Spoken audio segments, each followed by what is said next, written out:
Hello, if we've never met before, my name is Rachel and I like to share messages about how to create a better life for oneself because I was in dire need of that information and skill set and tools, and I see that a lot of people are also seeking that sort of help. There's a lot of help out there if you're looking for it and you know how to use it. But a lot of people don't know how to ask for help, or they're very prideful or boastful and don't know how to ask for help and don't want to.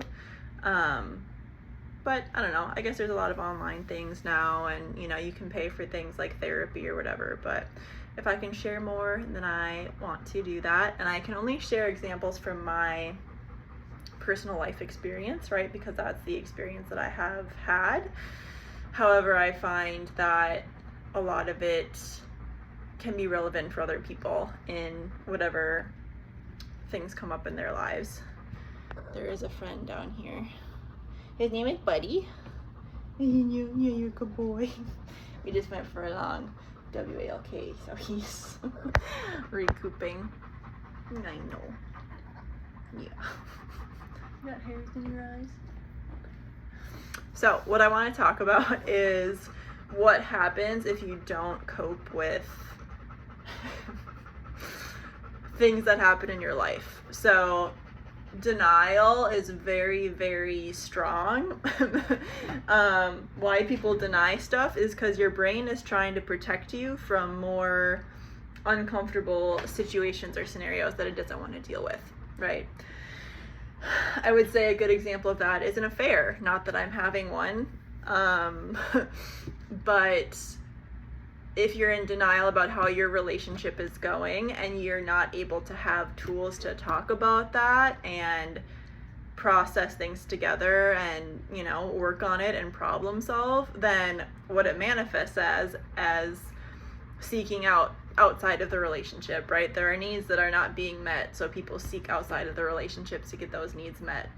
Again, that's one example. That's not the example that I have been seeing in my life recently, but the first example is my dad has had a really big trauma when he was younger, and I don't know if he properly grieved that, because how the grief seems to manifest is being very, very worried about security, and there's a lot of anger and big feelings that come up and out, and how he can treat me and other people is not very nice sometimes. So how that's affected me, right, again, only speaking from my experience, is, oh, okay, well, I need to understand what's going on here, so I don't make up a story that I'm not lovable or not worthy or not good enough. So that's something I can very much see. So again, it's not always going to be black and white. There's a lot of nuance to all of this, but something really big like grief can really manifest as a fear of safety and security, or the flip side, scarcity of having a resource. And a lot of big feelings can come up, like anger and bitterness and resentment. And again, we can all have these days where we do have fleeting feelings of that experience, of those emotional experiences. But when you look at a pattern of days, months, years having the same pattern, that's where you're kind of like, oh, okay, why has this never been processed? And this is how it kind of continues to show up, again, over years and years and years even.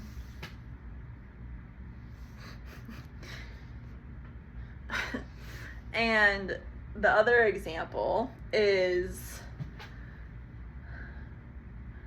I have a mother who is remarried, and he doesn't really talk to his two sisters, and his mom is super mean. And I was talking to my mom the other day, just checking in with her, and she's like, I can't believe how a mom would be so mean and not care about their child in certain ways. And closer to the end of the conversation, she was talking about me and was like, you know, all parents want their kids to do well. And I was like, well, except for his mom. She's like, well, yeah, like a joke. But it's not a joke, because how their grievances or conflict, I don't even know what the, you know, big triggers or events were really. I don't really know the details. But because there is all of that tension from whatever happened, she just refuses to not even have a relationship with him. So that's how much your brain can really, really be like, no, I'm going to protect you so much that you're not going to have someone in your life. I would rather not have a relationship with someone rather than learning the coping skills and how to problem solve. Like interpersonal connection and communication and conflict. So those are some pretty stark examples of how, if you don't have problem solving skills and understand how to fix things and work on things, you will have affairs, you will have anger, you will have bitterness, you will have resentment, you will have relationships that just completely ended and stopped because people are so afraid of their conflict and owning all their stuff and owning their choices and words that they said and choices that they made and behaviors. And that's fine if it's your choice, but if you want something different, then you have to do something different. One of my favorite quotes is, if you want something you've never had, you have to do something you've never done. So if what you've been doing has gotten you to point C and you're like, I don't like point C, I want to be at point E, or I want to have a different reality or life or outcome than what I've been having, then you have to do something different. So as uncomfortable as it is to own all your choices and apologize and come to terms and forgive and give compassion or give self-compassion or forgive yourself, that's what it takes if you want to move forward in your life in a different way, in a different pattern, and have a different reality and existence. So if you need any support with mediating relationships, or, you know, looking at problem solving in relationships, that's one of the many things I enjoy doing and helping people. I like to, you know, just be an outsider.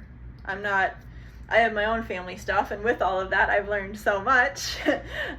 So that's why I like to be a fixer and a helper in other people's relationships and dynamics, because I've seen so much, I've worked through so much, and I've learned a lot of skills and tools, and more people need to have those if they want to have more harmony in their lives and, you know, just get along better. And it's important to have problem solving skills, because that's one of the reasons I'm so passionate about this too, is because I was very not sheltered, but very gifted, you know, like I didn't have a lot of struggles. And then from 16 years old on, I had a lot of challenges and problems and issues and struggles, and I really got my stuff handed to me. So like I chose to, but I really needed to learn the skills, because my life was, quote, pretty easy, and then it got really, really hard, and I didn't have any of these skills and tools that I now do.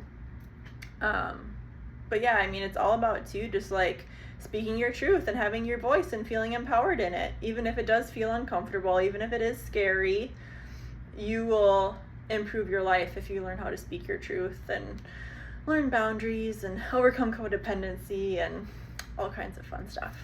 So with that, I will see you soon. Have a great rest of your day. Bye.